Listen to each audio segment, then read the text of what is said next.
തന്റെ രാഷ്ട്രീയ പ്രവർത്തനം സുതാര്യം, കളങ്കരഹിതം എന്നാണ് മുഖ്യമന്ത്രി എടുത്തു പറഞ്ഞ ഏറ്റവും പ്രധാനപ്പെട്ട കാര്യം. താൻ ഈ പൊതുപ്രവർത്തന രംഗത്ത് എത്രയോ വർഷമായി ഉണ്ട്. അതിൽ തനിക്ക് അഭിമാനിക്കാൻ വകയുള്ള ഒരുപാട് കാര്യങ്ങൾ ഉണ്ടായിട്ടുണ്ടതിൽ ഞാൻ അഭിമാനിക്കുന്നു എന്ന് പറയുന്ന മുഖ്യമന്ത്രി ഒരുപക്ഷെ ആദ്യമായിട്ടാണ് ഒരു വാർത്താ സമ്മേളനത്തിൽ നമ്മൾ കാണുന്നത്. തന്റെ രാഷ്ട്രീയ പ്രവർത്തനം സുതാര്യമാണ് എന്ന് ആവർത്തിച്ച് മുഖ്യമന്ത്രി പറയുന്നതും ഈ വാർത്താ സമ്മേളനത്തിന്റെ ഒരു പ്രത്യേകതയായി തോന്നുന്നു. ഒപ്പം തന്നെ ഏറ്റവും ഒടുവിൽ സാധാരണഗതിയിൽ എങ്ങനെയാണോ മുഖ്യമന്ത്രി വാർത്താ സമ്മേളനം നടത്തുക അതേ രീതിയിൽ തന്നെയാണ് ഇന്നും മുഖ്യമന്ത്രിയുടെ രീതി ഉണ്ടായത്. ആദ്യം സർക്കാരുമായി ബന്ധപ്പെട്ട തീരുമാനങ്ങളും പുതിയ പദ്ധതികളെക്കുറിച്ചും വിശദീകരിക്കുന്നു, പിന്നീട് വിവാദങ്ങളിലേക്ക് വരുന്നു. അതിൽ ഏറ്റവും പ്രധാനപ്പെട്ട കാര്യം തന്റെ മകന് വന്നു എന്ന് പറയുന്ന ED സമൻസുമായി ബന്ധപ്പെട്ടാണ്. അതിൽ മുഖ്യമന്ത്രി വളരെ കൃത്യമായി ചില കാര്യങ്ങൾ പറഞ്ഞിട്ടുണ്ട്. അത് അത്തരമൊരു സമൻസ് കിട്ടിയതായി തനിക്കറിവില്ല, തനിക്കങ്ങനെ കിട്ടിയിട്ടില്ല എന്ന് പറയുന്നു. മകൻ തന്നോട് പറഞ്ഞിട്ടില്ല എന്ന് പറയുന്നു. ഒപ്പം തന്നെ മകനെ ഇങ്ങനെ ഒരു മകൻ തനിക്കുണ്ട് എന്ന കാര്യം എത്ര പേർക്ക് അറിയാം എന്ന് ഒരു മറുചോദ്യം മുഖ്യമന്ത്രി ചോദിച്ചിരുന്നു. കാരണം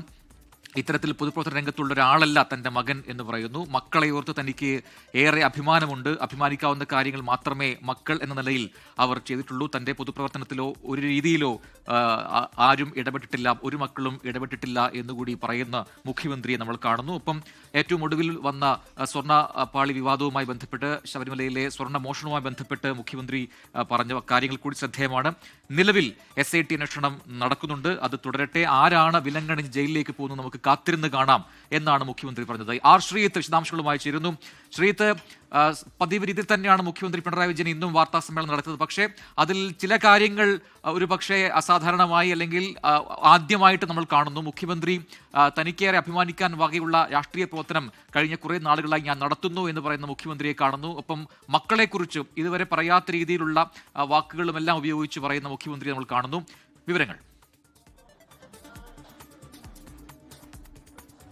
പ്രജിൻ, മുഖ്യമന്ത്രിയുടെ ഇന്നത്തെ വാർത്താ സമ്മേളനത്തിലെ ഏറ്റവും ശ്രദ്ധേയമായ ഏറ്റവും പ്രധാനപ്പെട്ട പ്രതികരണം ഈ EDയുടെ സമൻസുമായി ബന്ധപ്പെട്ടാണ്. ലൈഫ് മിഷൻ ഫ്ളാറ്റ് തട്ടിപ്പുമായി ബന്ധപ്പെട്ട കേസിൽ മകൻ വിവേക് കിരണിന് സമൻസ് ലഭിച്ചിട്ടില്ല എന്നാണ് മുഖ്യമന്ത്രി ആവർത്തിച്ച് വ്യക്തമാക്കാൻ ശ്രമിച്ചത്. അത്തരമൊരു സമൻസ് കിട്ടിയതായി തനിക്കറിവില്ല.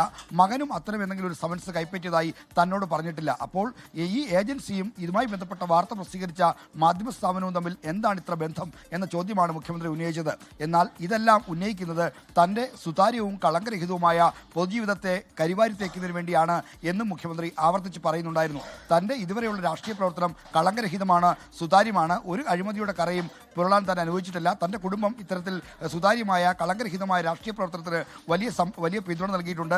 തൻ്റെ മക്കളെക്കുറിച്ച് ഓർക്കുമ്പോൾ തനിക്ക് അഭിമാനമാണ്. എല്ലാവർക്കും അവരവരുടെ മക്കളെക്കുറിച്ച് ഓർക്കുമ്പോൾ അഭിമാനം ഉണ്ടാവും. എന്നാൽ എൻ്റെ കാര്യത്തിൽ എനിക്കൊരു പ്രത്യേകമായ അഭിമാനം അക്കാര്യത്തിലുണ്ട്. മകൻ ഇത്രയും മുഖ്യമന്ത്രിയായി 10 കൊല്ലമായിട്ടും എവിടെയും ആരെങ്കിലും നിങ്ങൾ അദ്ദേഹത്തെ കണ്ടിട്ടുണ്ടോ എന്ന ചോദ്യവും മുഖ്യമന്ത്രി ചോദിച്ചു. അധികാരത്തിൻ്റെ ഇടനാഴിയിൽ വിലസുന്ന മന്ത്രിമാരുടെ മക്കളെ പറ്റിയൊക്കെ നിങ്ങൾ പലതവണ കേട്ടിട്ടുണ്ടല്ലോ. മന്ത്രിമാരുടെയും നേതാക്കന്മാരുടെയും മക്കളുമായി ബന്ധപ്പെട്ട പല കാര്യങ്ങളും നിങ്ങൾക്ക് മുന്നിൽ വന്നിട്ടുണ്ടല്ലോ. അത്തരം ഒരു കാര്യവും തൻ്റെ മകനെ പറ്റി വന്നിട്ടില്ല. മക്കളെക്കുറിച്ച് ഓർക്കുമ്പോൾ തനിക്ക് തികഞ്ഞ അഭിമാനമാണ്, പ്രത്യേക രീതിയിലുള്ള അഭിമാനമാണ് എന്നാണ് മുഖ്യമന്ത്രി ആവർത്തിച്ച് പറഞ്ഞത്. ഇതുമായി ബന്ധപ്പെട്ട് വന്ന എല്ലാ ആക്ഷേപങ്ങളെയും നിഷേധിക്കുന്ന ആ പതിവ് ശൈലിയിലുള്ള പ്രതികരണമാണ് മുഖ്യമന്ത്രി ഇന്ന് നടത്തിയത്. പ്രജിൻ, ശ്രീത്തൊപ്പം തന്നെ മറ്റു വിവാദ വിഷയങ്ങളൊക്കെ തന്നെ നടത്തിയ പ്രതികരണങ്ങളും ശ്രദ്ധേയമാണ്. അതിലൊന്ന് ശബരിമല സ്വർണ്ണമോഷണവുമായി ബന്ധപ്പെട്ടാണ്. നിലവിലെ അന്വേഷണം അത് കാര്യക്ഷമമായി നടക്കുന്നു. എന്താണ് ഈ നിലവിൽ നടക്കുന്നത്, അത് തുടരട്ടെ എന്ന് പറയുന്നു. ഒപ്പം തന്നെ ആരാണ് വിലങ്ങണിഞ്ഞ് ജയിലിലേക്ക് പോകുന്നത് എന്ന് കാത്തിരുന്ന് കാണാം എന്നുകൂടി മുഖ്യമന്ത്രി പറയുന്നുണ്ടായിരുന്നു. ഈ കാര്യങ്ങളെല്ലാം സൂചിപ്പിക്കുമ്പോഴും ഈ മാധ്യമങ്ങൾക്കുള്ള വിമർശനം കൂടി അതിന്റെ ഏറ്റവും അവസാന ഭാഗത്ത്, ഓരോ വിഷയത്തിന്റെ അവസാന ഭാഗത്ത്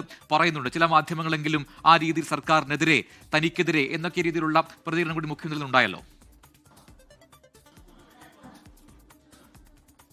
പ്രജിൻ, ശബരിമല സ്വർണ്ണമോഷണ വിവാദവുമായി ബന്ധപ്പെട്ട് മുഖ്യമന്ത്രി പുതുതായി പറഞ്ഞത് 2 വിഷയങ്ങളിൽ മാത്രമാണ്. ഒന്ന്, 2019 ദേവസ്വം ഭരണസമിതിയുടെ പ്രസിഡന്റായ പത്മകുമാറും മറ്റംഗങ്ങൾക്കുമെതിരെ എന്ത് നടപടിയാണ് ഈ FIRൽ പ്രതിചേർക്കപ്പെട്ട സാഹചര്യത്തിൽ സ്വീകരിക്കാൻ പോകുന്നത്. കാരണം രാഷ്ട്രീയമായ നടപടി കൂടി ഉണ്ടോ എന്ന ചോദ്യത്തിന് അദ്ദേഹം പറഞ്ഞത് അന്വേഷണം നടക്കുകയാണ്. ഈ ഘട്ടത്തിൽ താൻ എന്തെങ്കിലും അതുമായി ബന്ധപ്പെട്ട് പറയുന്നത് ഉചിതമായിരിക്കില്ല. നിങ്ങൾ തന്നെ അത്തരം പ്രതികരണങ്ങളെ ചോദ്യം ചെയ്ത് മുന്നോട്ട് വരും എന്നാണ് മുഖ്യമന്ത്രി പറഞ്ഞത്. എന്നാൽ ആരൊക്കെയാണോ കൈവിലങ്ങണിഞ്ഞും അല്ലാതെയും ഒക്കെ മുന്നോട്ട് വരിക എന്നത് കാത്തിരുന്ന് കാണാമെന്ന് മുഖ്യമന്ത്രി പറഞ്ഞു. എന്നാൽ കളങ്കിതനാണെന്ന് ബോധ്യമായിട്ടും അതേ ഉണ്ണികൃഷ്ണൻ പോയിട്ട് തന്നെ എന്തുകൊണ്ട് 2025-ലും സ്വർണ്ണപ്പാളി അറ്റകുറ്റപ്പണി ഏൽപ്പിച്ചു എന്ന ചോദ്യത്തിനും മുഖ്യമന്ത്രി പുതുതായി ഒരു മറുപടി പറഞ്ഞു. അക്കാര്യത്തിലും താൻ ഈ ഘട്ടത്തിൽ പ്രതികരിക്കുന്നില്ല, അന്വേഷണം നടക്കട്ടെ, അന്വേഷണത്തിൽ ഈ കാര്യങ്ങളെല്ലാം കൂടി വരും. എന്നാൽ ഇതുമായി ബന്ധപ്പെട്ടൊക്കെ തന്നെ മാധ്യമങ്ങൾ തെറ്റായ പ്രചരണങ്ങൾ സർക്കാരിനെതിരെ അഴിച്ചുവിടുന്നുണ്ട്. അത് മാധ്യമങ്ങൾക്ക് വസ്തുതകൾ അറിയാനിട്ടല്ല, മറിച്ച് സ്ഥാപനങ്ങളുടെ താല്പര്യങ്ങളാണ് ഇതിന് പിന്നിലെന്നാണ് മുഖ്യമന്ത്രി ആരോപിച്ചത്. ലോകത്തെവിടെയായാലും ഏത് സമയത്തും 24 വാർത്തകളും ഓഗ്മെന്റഡ് റിയാലിറ്റി പാക്കേജുകളും എക്സ്പ്ലെയിനറുകളും വിശദമായി കാണാൻ ഞങ്ങളുടെ യൂട്യൂബ് ചാനൽ നിങ്ങൾക്ക് സബ്സ്ക്രൈബ് ചെയ്യാം.